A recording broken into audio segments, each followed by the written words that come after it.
Olá, tudo bem? Esse aqui é o canal do Seu Mando Mendes, meu nome é Eduardo e nós estamos na jornada da leitura do livro de Ezequiel. Hoje é dia do capítulo 23 e do capítulo 24 e nós vamos tratar sobre pecado, justiça e graça e você vai ver como que tudo isso se correlaciona. No versículo 35 do capítulo 23 diz assim: Agora assim diz o soberano Senhor, visto que vocês se esqueceram de mim e deram as costas a mim, vão sofrer as consequências da sua lascívia e da sua prostituição. Que tema complicado, né? A lascívia, a prostituição, às vezes a gente só foca nisso, mas estas são as consequências de realmente terem virado as costas para o Senhor. Porque não acabaram somente nisso. Obviamente que essa situação ainda escalou e você vai ver para frente o que aconteceu a partir dessa situação que eles se colocaram, o povo se colocou. Mas para chegar nesse ponto, que é o mais importante, é assim que a palavra nos coloca os exemplos para a gente entender qual foi o passo a passo para acertar ou qual foi o passo a passo para errar nesse caso. Então, o grande ponto foi que abandonaram o Senhor, deixaram os caminhos de Deus e, claro, como consequência disso, se permitiram, acima de tudo, fazer aquilo que aqueles outros povos ao redor deles faziam. Ou seja, eles se permitiram misturar. Um povo que foi escolhido, foi separado para servir a Deus, simplesmente deixou a face do Senhor e começou a adorar outros deuses. E isso levou, então, a um termo, como foi colocado aqui, então, que deram as costas ao Senhor. E daí vão sofrer as consequências, daí a palavra fala, então, da sua lascívia e da sua prostituição. Então, ou seja, eles não deixaram simplesmente de acreditar em Deus, eles não deixaram a sua fé de lado, eles mudaram a forma de adorar. Porque eles pararam de adorar e buscar o Deus verdadeiro para adorar o Deus das pessoas com quem eles se passaram a se relacionar, que eram os povos pagãos ao redor deles. Isso aqui é tão interessante, observar que me diga com quem anda e eu digo quem você é. Já ouviu isso? Às vezes, mas não é bem assim. Não. Então veja só, o problema é que nós somos extremamente influenciáveis. A gente até quer acreditar que não, mas nós começamos a falar igual as pessoas que a gente se relaciona fala, a, obviamente, pensar como elas pensam, a agir como elas agem. E aí que está o grande ponto. Com quem nós estamos nos relacionando? Essa é a pergunta que a gente tem que responder sempre. Porque com a forma do meio que a gente se relaciona vai afetar diretamente com as atitudes que a gente vai ter e, claro, com as consequências também. Por isso, quer ver? Veja aqui no versículo 37, olha a que ponto chegamos. Ele fala assim: pois cometeram adultério e há sangue na mão delas.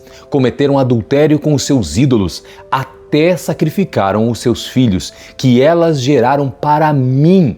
Elas passaram a entregar aos ídolos. Olha que ponto chegou. Então, ou seja, você lembra que eu falei que foi escalando a situação? Aqui está claro isso. Começaram com um pecado. Não, eu vou dizer assim que começaram antes. Começaram negociando a sua fé. Veja, eles não deixaram de ter fé, eles mudaram a fé deles. Eles deixaram de crer no Deus verdadeiro e passaram a crer nos deuses daquelas outras pessoas que estavam ao redor deles. Significa dizer, viraram as costas. Aqui esse versículo ainda fala, os filhos que geraram para mim. Eram os filhos que eram consagrados a Deus para a morte? Não, para a vida. Mas para os outros ídolos, sim, era para a morte. E olha o versículo 49. Vocês sofrerão o castigo da sua cobiça e as consequências dos seus pecados de idolatria. Então saberão que eu sou o soberano Senhor. Deus está deixando claro, olha só, vocês construíram o pecado na vida de vocês. E por construir esse pecado, então agora vai vir uma consequência. Então lembra? Pecado, justiça e graça. O primeiro ponto aqui que nós estamos vendo, então, é o pecado. O pecado foi construído através de deixarem adorar a Deus. Mas quando isso aconteceu, a situação só piorou. Só deixou a estabilidade da presença do Senhor, o cuidado, o sustento de Deus para viverem uma vida de destruição, de morte e, obviamente, então, de distanciamento da presença do Senhor. Agora vamos lá. Ezequiel capítulo 24, versículo 14, vai dizer assim: Eu, o Senhor, falei, chegou...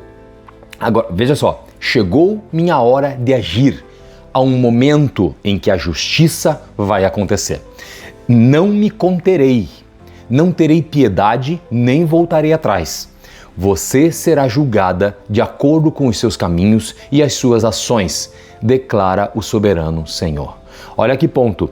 Nós vamos brincando com a nossa vida, nós vamos brincando com o relacionamento com Deus e achando que está tudo bem, que não vai acontecer nada, que é normal. Por que isso? Porque o meio que nós estamos faz tanto isso de ficar longe de Deus, se afastar da sua presença, que não observa, nós não nos observamos o quão nós estamos ficando longe e como estamos mudando a nossa forma de ser. Nós deixamos de ser o projeto original de Deus. Pessoas que realmente são comprometidas com Ele vão agir de maneira diferente, vão respeitar o meio onde estão, vão cuidar de outros também, vão buscar ajudar outros e não ter esse tipo de sentimento egoísta. Então, ou seja, não vão fazer com que aquele amor que deveria existir comece a se tornar somente em algo de usar e usufruir de pessoas. Como é essa questão então que narra ali então, que é, se voltaram para outros deuses, buscaram a prostituição e, obviamente, por que eles estavam executando seus filhos? Porque eles buscavam, através dessa oferta a esses deuses pagãos daquela época, conseguirem benefícios. Olha só a troca que eles estavam fazendo, dando a vida deles mesmos, do que eram seus filhos, em troca de coisas. Isso não faz sentido nenhum. Quer dizer, não faz sentido quando você está num meio onde faz você pensar, para você entender, ei, por que eu não faço isso? Porque isso, obviamente, vai de encontro total àquilo que o meu Deus quer que eu faça, que eu gere vida e não morte. Então aqui nós vemos que então houve o pecado e daí então, já na sequência, houve justiça. Ou seja, chegou a hora do Senhor agir e ele fala, eu não vou me conter.